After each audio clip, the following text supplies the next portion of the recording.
नमस्कार दोस्तों, स्वागत है आप सभी का। देखिए सीटेट पेपर 2 एसएसटी की आज हमारी ये सेकंड क्लास है, यानी कि सिलेबस से रिलेटेड। उससे पहले एसएसटी के बारे में मैंने आपको उसका सिलेबस और उसकी स्ट्रेटजी बताई थी, कैसे कैसे हमको करनी है। तो उसी स्ट्रेटजी पर चलते हुए ये आज हम उसका दूसरा चैप्टर पढ़ेंगे। और आपको मैं पिछली वीडियो में बता चुका हूँ। सबसे पहली बार मैंने आपको बताया था कि मैं आपको सिर्फ और सिर्फ वो पॉइंट दिखाऊंगा एनसीईआरटी से जो आपके एग्जाम में आने हैं। इनके अलावा आपको कुछ और पढ़ने की जरूरत नहीं है।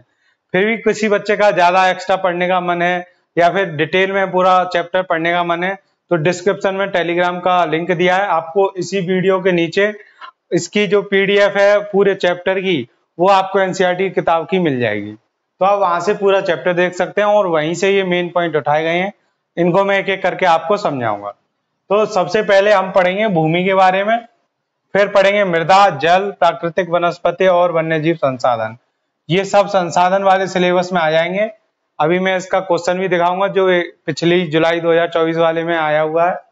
तो स्टार्ट करते हैं हमारी आज की वीडियो। सबसे पहला पॉइंट, भूपृष्ठ के कुल क्षेत्रफल का लगभग 30% भाग क्या है? भूमि है।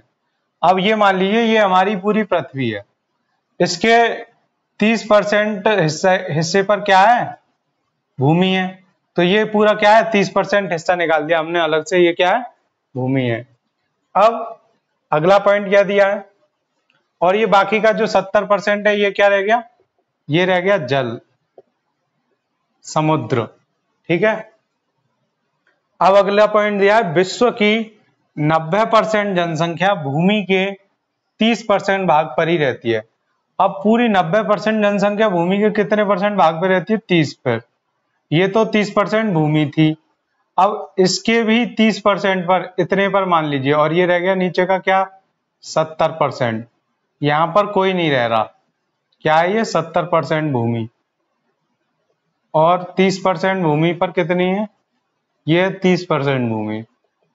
और 30% भूमि पर 90% जनसंख्या रह रही है, 90% लोग।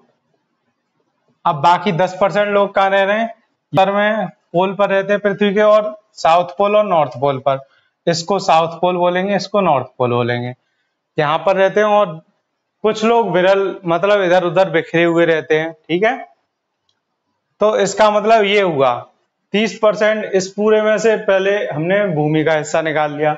उस 30% का जब मतलब पूरी भूमि अब कितनी रह गई? ये रह गई पूरी की पूरी। इसमें से सिर्फ और सिर्फ 30% पर लोग रह रहे हैं, और वो भी कितने? 90% लोग। अब ये 90% लोग सबसे ज्यादा कहाँ रहते हैं? अगला पॉइंट देखते हैं वो।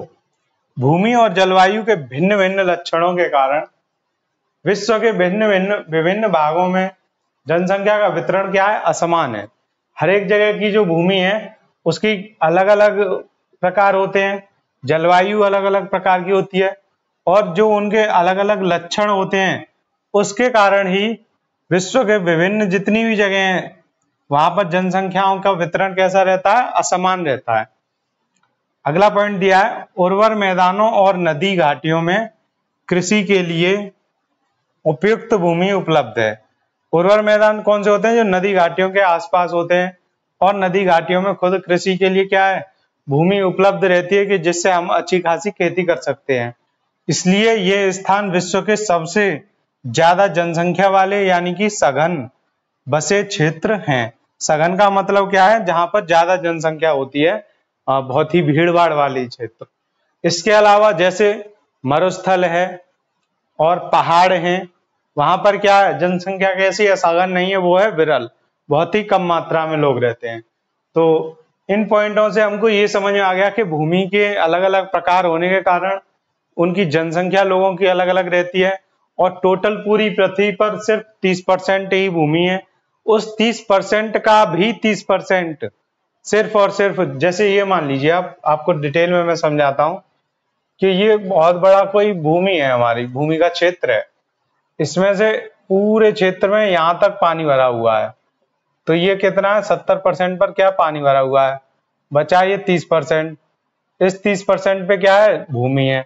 अब इस 30% भूमि में भी सिर्फ और सिर्फ 30% भूमि पर क्या है?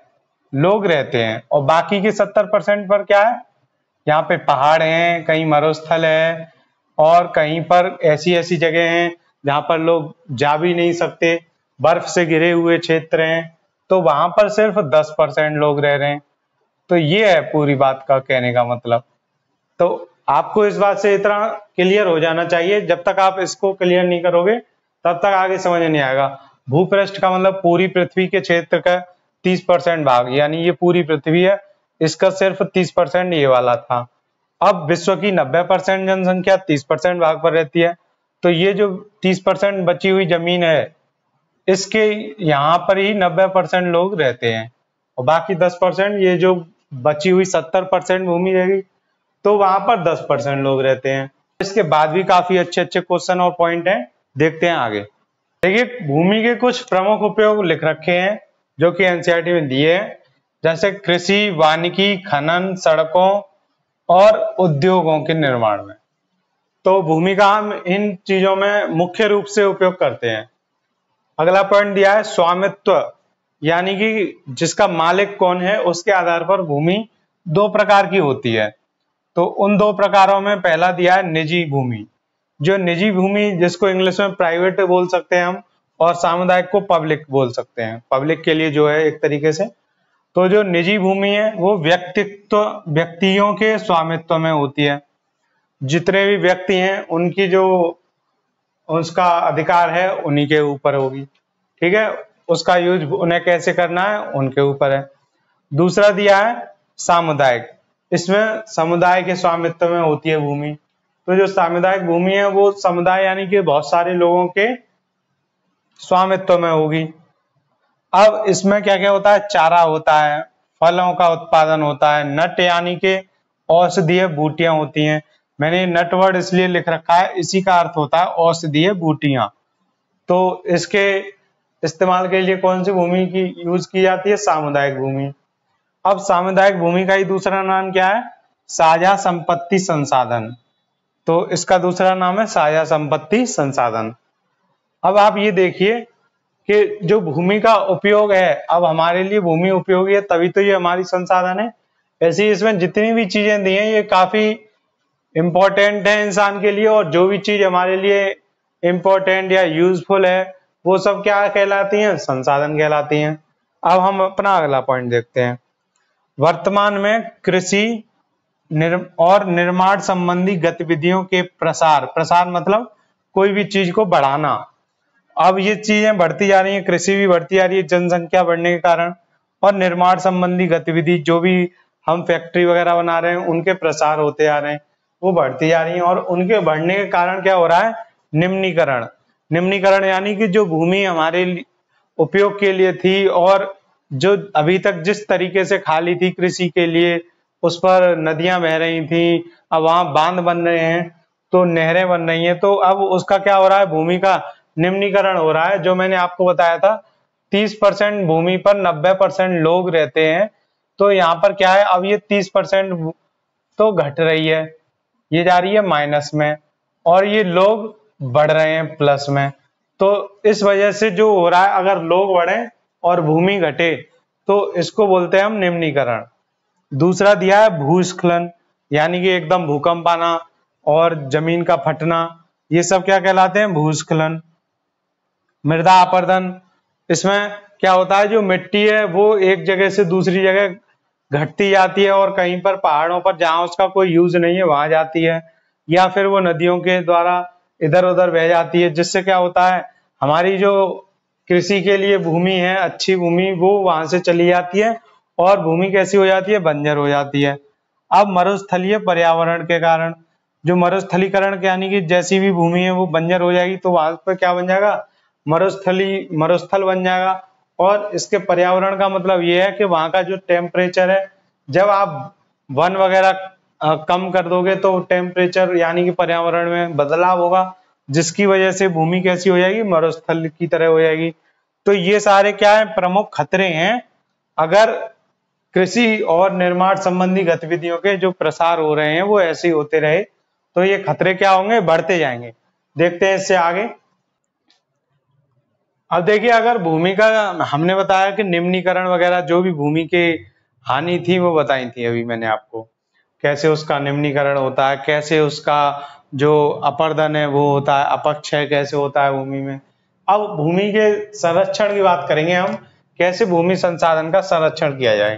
तो उसका सबसे पहले विधि है वन रोपण, आपको ये सारी विधि पता होनी चाहिए। दूसरी भूमि उद्धार, तीसरी रासायनिक कीटनाशकों का उपयोग कम करना है, ठीक है, और ज्यादा से ज्यादा वन लगाएंगे। भूमि उद्धार यानी भूमि का सिर्फ और सिर्फ सही इस्तेमाल करेंगे, उसको और अच्छी कैसे कर सकें, उसके लिए जितनी भी पॉजिटिव चीजें हैं वो हमको करनी है। नंबर चौथा पॉइंट दिया हमारा, उर्वरकों का उपयोग कम, अतिचारण या अतिचराई, जो भी पशु होते हैं उनकी जो बहुत ही उपजाऊ भूमि होती है जहां पर इतनी ज्यादा हमारी कृषि नहीं हो सकती है, उस जगह पर क्या करना है, अतिचारण या अतिचराई पर रोक लगानी चाहिए, जिससे कि वहां की जो उपजाऊ भूमि है उस पर कोई नुकसान ना पहुंचे। अब बात करेंगे हम अगले संसाधन की, भूमि से रिलेटेड इतना ही था। अगला संसाधन है हमारा मृदा। मृदा में क्या दिया है, पृथ्वी के पृष्ठ पर दानेदार कणों के आवरण की जो पतली परत होती है उसी को क्या कहते हैं, हम मृदा कहते हैं, यानी कि मिट्टी कहते हैं। अब ये जो दानेदार कण है ये कैसे बनते हैं ये देखते हैं। मृदा का निर्माण होता है चट्टानों से प्राप्त खनिजों और जैव पदार्थ से, भूमि पर पाए जाने वाले खनिजों से, ठीक है, चट्टानों से जो खनिज होंगे मिलेंगे हमें और जैव पदार्थ उनसे बनती है मृदा, और भूमि पर पाए जाने वाले खनिजों से बनती है। 1 सेंटीमीटर मिट्टी सैकड़ों वर्ष में बनती है, ये एनसीईआरटी ने दिया है। अब ये जो हम एनसीईआरटी का पढ़ रहे हैं सिर्फ इसी से आपका सीटेट का पेपर बन के आएगा, तो सिर्फ और सिर्फ उसकी छोटी छोटी चीजों को हमको एक नोट्स की तरह नोट करना है, और इसी में से पेपर आपका बन के आएगा। वो देखेंगे कि वो कह देंगे कि हम भूमि का संरक्षण कैसे करेंगे, 4 ऑप्शन दे देंगे, इन्हीं को ये जो बता रहे हैं उपयोग कम, इसको विनियमित भी कहते हैं। विनियमित मतलब जो नियम से ना किया जाए, तो ये विनियमित चैप्टर में दिया है आपके। तो विनियमित अगर लिख दिया तब भी उसका मतलब यही है कि जो काम नियम से नहीं होगा उसका मतलब क्या होगा, उसका उपयोग कम होगा। उर्वरकों का भी उपयोग कम है। अब वो क्या कह देंगे, इनको कह देंगे कि भूमि उद्धार में कमी, वन रोपण में कमी, अतिचराई पर रोक। तो इनमें से आप बताइए कि कौन सा भूमि संसाधन का संरक्षण है। अब ये वन रोपण है, इसमें कमी नहीं करनी है, इसको बढ़ाना है, भूमि उद्धार को बढ़ाना है, और इनमें कमी करनी है, इनका ऑप्शन ही नहीं दिया। क्या अतिचराई पर रोक लगानी है, हाँ ये सही है।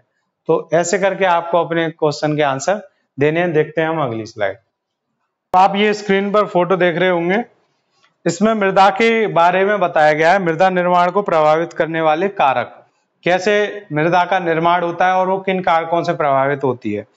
तो आप इसको ध्यान से पढ़िए। सबसे पहला दिया है जनक सेल रंग गठन, रासायनिक गुणधर्म, खनिज मात्रा, पारगम्यता को निर्धारित करते हैं या करती है। तो ये किसका काम है, ये मृदा का काम है। दूसरा दिया है उच्चावच, तुंगता और ढाल मृदा के संचय को निर्धारित करते हैं। इसमें जैसा जैसा लिख रहा है आपको बस वैसा ही बार बार पढ़ना है, जिससे आपको एक बार में याद हो जाए। उसमें पिछली बार पेपर में क्वेश्चन दिया था कि ये जो उच्चावच, तुंगता और ढाल है मृदा के संचय को निर्धारित करते हैं की जगह उसमें बोल दिया था कि मृदा की जो समय मृदा परिच्छेदिका है वो उसके मृदा के संचय को निर्धारित करते हैं, जबकि ऐसा नहीं है, समय नहीं निर्धारित करता है। इसको कौन करता है निर्धारित, उच्चावच, तुंगता और ढाल मृदा के संचय को निर्धारित करते हैं। अब इसके बाद ये बीच में पॉइंट दिया है नीचे वाला ही, वनस्पति जात, प्राणी जात और सूक्ष्म जीव ह्यूमस निर्माण की दर को प्रभावित करते हैं। तो आपको ये तीनों चीज याद करनी है, वनस्पति जात, प्राणी जात और सूक्ष्म जीव, ये किसके निर्माण की दर को प्रभावित करते हैं, ह्यूमस निर्माण की दर को। अब ऊपर से देखेंगे हम राइट पर, जलवायु, तापमान, वर्षा, अपक्षय और ह्यूमस निर्माण की दर को प्रभावित करते हैं। तो अपक्षय और ह्यूमस निर्माण की दर को कौन प्रभावित कर रहा है, जलवायु, तापमान और वर्षा। अब अगला देखते हैं, समय मृदा परिच्छेदिका की मोटाई को निश्चित करता है। जो हमारी मिट्टी है वो कितनी मोटी है उसकी परत को कौन निर्धारित करता है, समय निर्धारित करता है। तो ये वाला आप चाहे तो ऐसे ही बना लेना, वरना अलग से लिख सकते हैं आप। ठीक है, हम मृदा के निम्नीकरण पर बात करेंगे और संरक्षण पर। संरक्षण का मतलब बचाव है और निम्नीकरण मतलब इसमें जो क्या हानि हो रही है वो। तो मृदा अपरदन और क्षीणता, मृदा का अपरदन और क्षीणता, ये मृदा संसाधन के लिए दो मुख्य खतरे हैं। क्या क्या? एक तो मृदा का अपरदन और क्षीणता। तो दोनों का ही मतलब, इनसे जो मृदा में अपरदन होता है और उसमें जो क्षीणता आती है, ये क्या है? मृदा संसाधन के लिए मुख्य खतरे हैं। अब ये दोनों किस तरीके से होते हैं वो देखिए। वनोन्मूलन और वनों की कटाई, ये एक ही बात है दोनों। तो वनों की अगर हम कटाई करेंगे तब भी मृदा अपरदन और क्षीणता होगी। अतिचारण करेंगे तब भी। अतिचारण कौन करते हैं? पशु करते हैं, यानी अति चराई। तो ज्यादा पशु एक ही जगह चराई लगातार करते रहते हैं तो उसको अतिचारण या अतिचराई कहा जाता है। रासायनिक उर्वरक और कीटनाशकों का अत्यधिक उपयोग करेंगे तब भी मृदा अपरदन और क्षीणता होगी। ठीक है, वर्षा दोहन होगा तब भी मृदा अपरदन होगा। भूस्खलन है, भूस्खलन में क्या है? जमीन धंस जाती है। कैसे धंस जाती है? वो भी पेड़ पौधों की कमी के कारण, जो उनकी जड़ें हैं वो मिट्टी को पकड़ लेती हैं। वहां पेड़ पौधे ही नहीं होंगे, उनको काटते जाएंगे तो क्या होगा? भूस्खलन होगा। बाढ़ आएगी, उससे भी मृदा अपरदन होता है। तो ये सारे मृदा के निम्नीकरण के कारण है। अब मृदा के संरक्षण और बचाव क्या दिए हैं, वो उनकी ये विधियां हैं। इनकी जो परिभाषा है वो काफी कठिन है। अगर आप एक को समझेंगे दूसरी भूल जाएंगे, दूसरी समझेंगे तीसरी भूल जाएंगे। तीनों में बहुत ही सरल चीज है, लेकिन अगर एक साथ सारी याद करने पर आओगे आप तो आप भूलते जाओगे। इनको मैं डेली जो एक एक क्वेश्चन डालता हूं उनके थ्रू आपको याद कराने की कोशिश कर रहा हूं मैं। तो एक एक करके मैं आपको ये सारी क्वेश्चनों के जरिए बताता रहूंगा पोस्ट से। अगर आप एक साथ इनको पढ़ेंगे तो मैं कह रहा हूं कि उसको एक साथ पढ़ने से कोई फायदा नहीं है। मैं भी समझा दूं और आप भी पढ़ लें तब भी कोई फायदा नहीं है। लेकिन अगर आप एक दिन में सिर्फ एक ही याद करेंगे तो वो आपके लिए बहुत अच्छा रहेगा। जैसे आज मैं आपको अभी बता देता हूँ मल्च बनाना। इसका मतलब क्या है कि पेड़ यहाँ पर लगाए और एक पेड़ यहाँ लगा है, एक पेड़ यहाँ लगा है। इनके बीच में जो जमीन रह गई है, यहाँ पर क्या डालेंगे हम? प्रवाल डालेंगे और उर्वरक डालेंगे यहाँ पर, जिससे जो इनके बीच की जो मृदा है वो क्या रहे? काफी उपजाऊ रहे और इधर उधर हवा से उड़कर ना जाए। घास होती है जो प्रवाल की, उससे दब जाती है और उर्वरकों से उसमें क्या होता है? उपजाऊपन बना रहता है। तो ये इसको कहते हैं मल्च बनाना। अब वेदिका फार्म इसकी संरक्षण की विधि है। समोच्च रेखीय जुताई इसकी संरक्षण की विधि है। रक्षक मेखलाएं इसकी संरक्षण की विधि है। इनके नाम में ही इनका अर्थ छपा हुआ है, लेकिन अगर आप एक एक करके पढ़ेंगे वो आपके लिए सबसे बेनिफिट रहेगा, इसलिए मैं सारी विधि आपको बता दे रहा हूँ। समोच्च रेखीय रोधिकाएं संरक्षण की विधि है। चट्टानों के बांध जो होते हैं वो संरक्षण की विधि है। बीज की फसल उगाना, ये भी मृदा संरक्षण की विधि है। अब मैं आपको बताता हूं कि ये देखिए एक क्वेश्चन आपकी स्क्रीन पर दिखाई दे रहा होगा आपको। ये क्वेश्चन जुलाई 2024 में आया हुआ है। अब इनकी परिभाषाओं से कोई मतलब नहीं है, इसमें क्या दिया है बस आपको ये पता होना चाहिए निम्नीकरण किससे होता है और बचाव किससे होता है। तो इसमें क्वेश्चन में दिया निम्नलिखित में से मृदा अपरदन और क्षीणता को नियंत्रित करने के उपायों का चयन कीजिए। मल्च बनाना, इससे क्या होगा? ये भी मृदा अपरदन और जो क्षीणता उसमें क्या होगा? बचाव होगा। तो मल्च बनाना क्या हो गई? इसकी संरक्षण की विधि हो गई। वेदिका फार्म सी वाला भी संरक्षण की विधि हो गई। अब बी दिया है अति चराई, ये तो संरक्षण की जगह ये क्या करेगी? मृदा का निम्नीकरण करेगी, तो ये वाली नहीं होगी, इसको कट्टा कर देंगे हम। बीज की फसल उगाना, तो ये डी वाला क्या होगा आपका? ये भी मृदा संरक्षण की विधि हो गई, जो बीज की फसल उगाना मैंने अभी आपको बताया। तो ये तीनों ही पॉइंट क्या है? ए सी डी, ये हैं हमारे जो मृदा अपरदन और क्षीणता को नियंत्रित करने के उपाय। तो हम इसमें ए सी डी ऑप्शन देखेंगे, ये दिया है दूसरे नंबर पे, तो इसका आंसर सही होना चाहिए सेकंड। तो बस अब ये जिस बच्चे ने भी किया है उसने ए बी और डी लगाया है। अब अगर उसको ये सारी पता होती मृदा का निम्नीकरण इन विधियों से होता है और संरक्षण इन विधियों से होता है, तो वो आसानी से इस क्वेश्चन को कर सकता था। तो आज की इस वीडियो से आपको मृदा और भूमि, ये काफी इंपॉर्टेंट चैप्टर हैं, इनको पढ़ना है आपको, जो पीडीएफ मिलेगी उससे भी, और जो मैंने ये नोट्स बताए हैं इनको ही पढ़ना चाहें आप तो ये सबसे आपके लिए फायदेमंद होगा। जिन बच्चों को डिटेल में पढ़ना होता है उनके लिए मैं बता रहा हूँ, तो वो भी पढ़ सकते हैं पार्ट से, कोई दिक्कत नहीं। लेकिन ये आपके शॉर्ट नोट्स हैं और इनसे बाहर आपका पेपर में कुछ नहीं आएगा, तो आप इन्हीं को पढ़ें। और जो इसके 2 चीज रह गए हैं आपके जल और वन, उनको मैं अगली वीडियो में बताऊंगा, इसके पार्ट 2 में। मिलते हैं आपसे अगली वीडियो में, धन्यवाद।